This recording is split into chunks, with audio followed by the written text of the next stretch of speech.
C'est une première. Le château de Tours, en partenariat avec le musée du jeu de paume de Paris, reçoit l'exposition Nadar, la norme et le caprice. Et cette collaboration ne fait que commencer.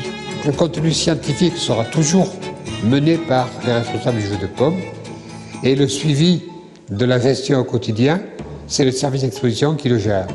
Donc c'est un travail de vrai partenariat entre les deux structures et qui est assez exemplaire d'un travail hors les murs que le jeu de paume va poursuivre en ayant donc comme camp de base la ville de Tours et le château, qui est aussi un bâtiment à caractère patrimonial, architectural et historique, qui là, dans le cas présent, est quasiment contemporain des photographies qui sont montrées.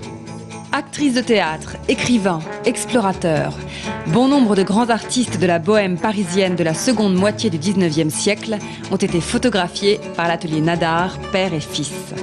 Grâce aux archives de la médiathèque de l'architecture et du patrimoine, riche des négatifs de l'atelier Nadar, l'exposition dévoile la société mondaine de l'époque. On est dans le Paris du Second Empire autour de l'opéra qui est en train d'émerger aussi. Et ce fastueux atelier photographique que Félix vient d'ouvrir va être repris petit à petit par le fils Paul.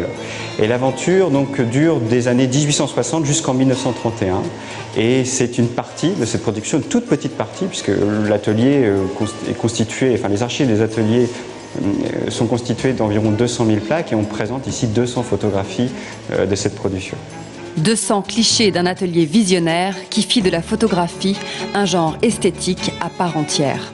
Nadar était un précurseur dans l'art du portrait photographique puisqu'il va poser un petit peu les fondations de ce que seront plus tard le droit d'auteur en photographie et la reconnaissance du statut artistique du photographe. Projetez-vous dans un siècle. Le château de Tours a mis en place une expo photo de célébrités de ces 50 dernières années, comme un reflet de notre société. Mais pour commencer, allez voir cette exposition qui se déroule jusqu'au 7 novembre.